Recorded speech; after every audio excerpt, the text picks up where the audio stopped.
Hello everyone, my name is Ryan Freeman and welcome to my channel.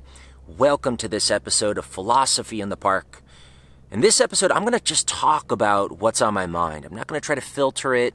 If I speak strongly, it's not to try to convince you of anything. It's just to try to speak clearly. All right. So yesterday was Halloween, and there aren't many trick-or-treaters these days, at least not in my neighborhood. Some of the neighbors had told me that parents don't really feel safe for their kids to trick-or-treat around, so there's a lot of alternatives, sort of parties, or I think it's trick or trunk. It's where people meet at a strip mall and trick-or-treat out of people's cars, out of the trunks of their cars for some reason. Now, I know society changes, and society's always changing. We're changing. But is every change good? Is every change positive? I always ask myself that, And also, even if something seems positive, so obviously, when we're talking about safety, it is nice to be safe, right? It feels good to be safe. It feels good when our loved ones are safe. But is safety always a good thing? And is there such thing as something that can be too safe? And also, when we try to make things safer, are there other repercussions that come from that? Things that perhaps don't appear on the surface, but that somehow creep in. So let's talk about trick-or-treating. It wasn't necessarily the safest thing when I was a kid. We didn't have cell phones. We walked around neighborhoods with just other children. No parents even watched us, and we went door to door to strangers' houses, and we got lots of candy. We had lots of fun. There was all sorts of bad things that could happen, and I'm sure there were lots of bad things that did happen.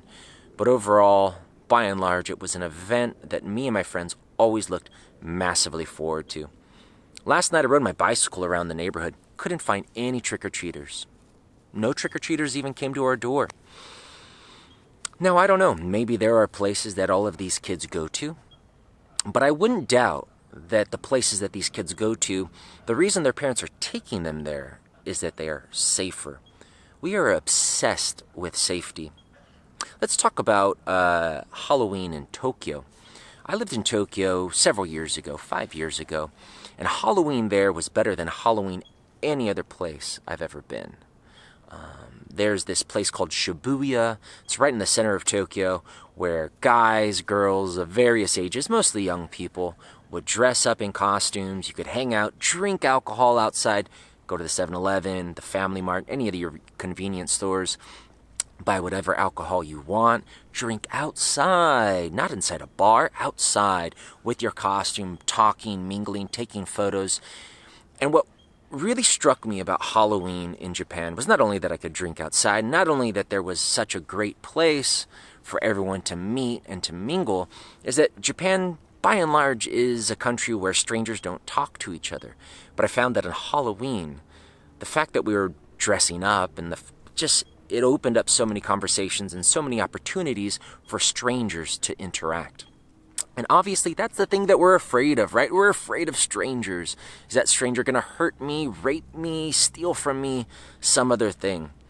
So I got some sad news from my friend Sean that apparently this year they changed the situation, and they made it, instead of being able to mingle with other people and take photos with other people and talk to other people, you had to walk in a straight line. You couldn't just freely walk as a human would.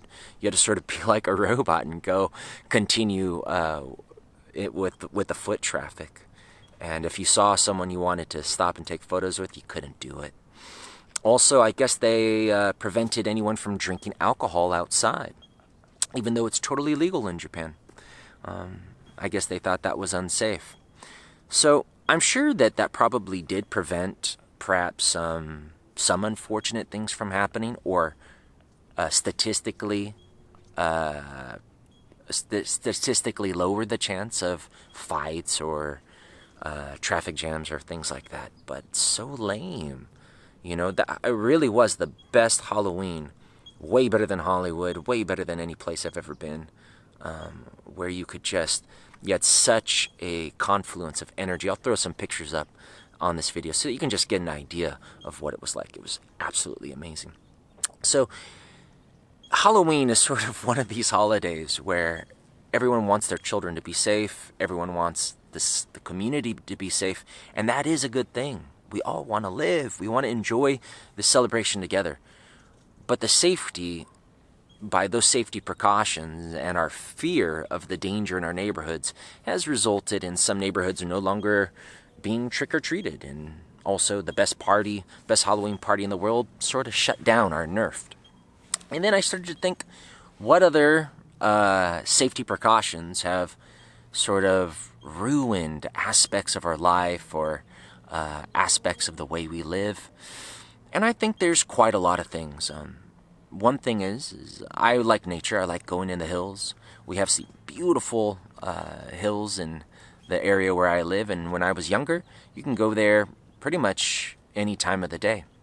There might have been rules like you couldn't go there at night, but there weren't really signs or it wasn't really enforced. And so we just sort of freely went up there. And it was so nice to just go up in the hills whenever we needed to.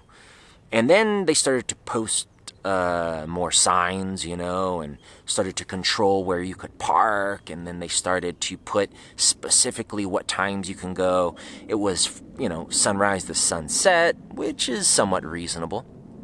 And then they changed it to specifically 9 a.m. to 5 p.m., which meant that I could no longer actually see a sunset from the top of the hills, which is a tragedy because that's actually the best place to see the sunset in LA.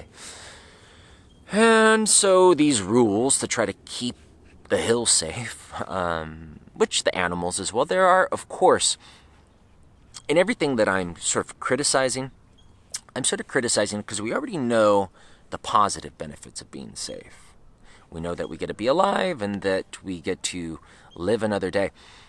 But we often don't really think of the negative repercussions. And so if in this video I sort of highlight the negative repercussions, it's not that I am discounting the positive attributes of being safe.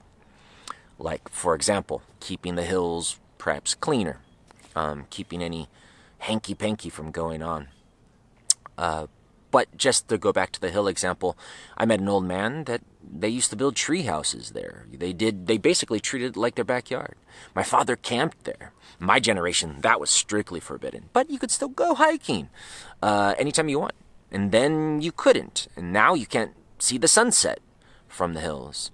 And now they've even put bars, like really tall wrought iron gates around the entrances to the hills to prevent you from going in there. All in the name of safety, all in the name of control. I think a lot of times when we try to make ourselves safe, it ends up with being more control. The biggest event that happened in my life, collectively, a lot of big events in my personal life, but collectively was 9/11, September 11th, 2001, when the terrorists hit the World Trade Center as well as other targets. And it radically changed the feeling in America. Before it felt a little bit more free. After that, the Bush administration, I'm not going to get political, the Bush administration sort of passed some sweeping laws and some hidden programs. You can look up all this stuff up that allowed governments to wiretap us and collect data. And I'm sure if you follow Edward Snowden and what he revealed through his whistleblowing, as well as all sorts of other brave whistleblowers, we basically are being surveyed all the time. We have no more privacy. And why did we surrender our privacy? And I even talk about this sometimes with people, my family members, friends, and quite a lot of people say, I've got nothing to hide. I have no reason to fear the government listening to my phone calls, reading my emails, checking my dirty text messages. And for me, it's like, well, I don't have anything to hide, or maybe I do, but I don't like the idea of losing freedom. I don't like the idea of losing privacy.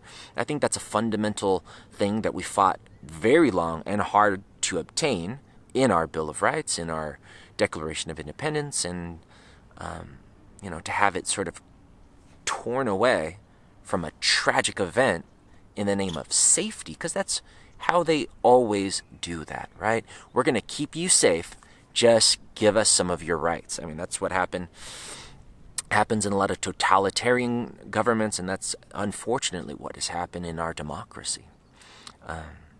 When we get afraid, we want to feel safe, and so we surrender freedoms and joys that we possessed. It sucks flying on an airplane now. You gotta go through these machines that totally undress you. You gotta wait in these long lines. You're treated like cattle. They're scanning your eye, checking your fingerprints, and all to stop terrorists. But it sucks. It feels dehumanizing. Now, it might not feel dehumanizing to everyone, but to that I would say is, humans have an ability to get used to anything. There are people who would deal with the most atrocious work-life circumstances, the most atrocious home life circumstances. People will tolerate their spouses abusing them. People will tolerate their governments exploiting their labor, exploiting their lives. And we just get used to it, and we just go on, and we become sort of docile.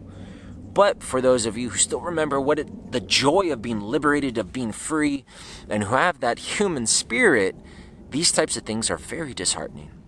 Now, not everything is that way. I'm not trying to paint a grim picture, and I'm not pessimistic. There's a lot of freedoms that have come up in my life, such as the legalization of marijuana, as well as more tolerant social conditions for various types of lifestyles. So there's all sorts of positive benefits and positive freedoms that are occurring all the time. So I'm not trying to paint a negative picture of the situation, just trying to voice how I feel about some of the things that I feel are unfortunate, like how Halloween has changed in America and Japan in the name of safety, no longer as fun. Airplanes, air travel since September 11th, no longer as fun. The hills, hiking in the hills, being restricted. No more sunsets in the hills, no more sunrises in the hills. We got to keep those hills safe. All of these things happen. One of the philosophers that I enjoy listening to and reading his books, Alan Watts, he talks a lot about this, and he does mention, I believe he mentions, that the ultimate safe state is a police state, because everything is being monitored, everything is being watched under the threat of a gun. And if you look at America and how it's changed, a lot of good changes, don't get me wrong, but it's increasingly becoming a police state.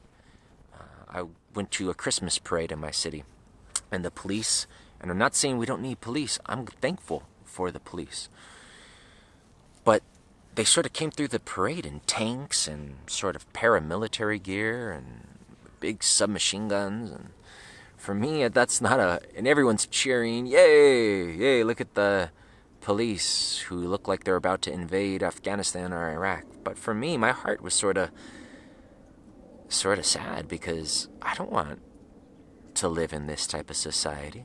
Now, there might be good reasons. For example, the criminals are more dangerous than ever, so we need police that can handle it.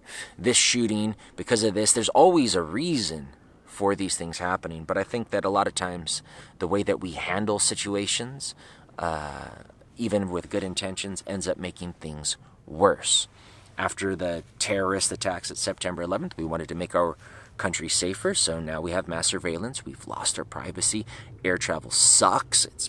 There's that old adage, the road to hell is paved with good intentions. And I think that's true. We want to do good. We want to make the world safe, but we're sort of making the world lamer and less enjoyable. Just to throw it out there. Of course, I'm not saying don't practice safe sex, but anyone who's had sex with a condom or without a condom knows there's a little bit of a difference in enjoyment. What are we doing? We need to find the right balance. I'm not a reckless person. I'm not a daredevil. I drive safely. I use my seatbelt. But we always tout the benefits of safety, and we never really talk about some of the repercussions. All this control, this surveillance, the lack of trust in our neighbors. A lot of neighborhoods around where I live in Southern California, People put cameras on their doorstep. They put gates around their yards. Maybe that's for a good reason. Maybe their neighbor up the street was burglarized, and so they saw that as a necessary thing to obtain. But it makes me feel, ooh, there's a bit of a lack of trust between strangers here, between neighbors here. It sort of tarnishes that feeling. And I think that's the only way that we actually feel truly happy and human, is when we're actually free to talk to strangers, to trust strangers. If we're constantly worried about our neighbors, constantly worried about what's going to happen to our children. I mean, just take, for example, children. Children love what? They love to play outside. Now they love to play inside, partly because their parents force them to. They don't allow them to go outside. Too dangerous, right? When I was young, man, we used to go down to the train tracks, run with the trains, put coins on the train tracks, get the flattened coins, go into manholes, go into the riverbeds, play rock wars, wrestle, fight, I mean, yeah, sometimes we got hurt. But man, that's part of growing up, and that was fun, and it taught us about a lot of life lessons, what will happen if you don't restrain yourself, what will happen, and how to trust yourself and how to trust your friends. You don't see that anymore, not around here. Of course, we can cite statistics. Maybe there are less accidents, but I have to say, the world has become a lot less fun for kids, a lot less fun for adults too. Safety! We need safety to some extent, but do we need so much safety? Eventually the safety is going to choke us, and we're going to become robots in an Amazon facility just following orders, and we're going to be so afraid, and we're going to be so used to it, and we'll probably just go along with it, because we all need the safety of our paychecks and our 401k and our benefits and all of that, forgetting that life is an adventure. Life requires faith, and it requires trust, and it requires that sort of surrender. In any case, guys, those are my thoughts for today. Hope you guys had a happy Halloween. If you feel differently than I do, or you have any other comments or questions or opinions, please write those in the comment section below. Click like or subscribe if you enjoyed it. And I wish you guys a very happy November, and I hope to be bringing you more videos in the near future. So, talk to you guys soon.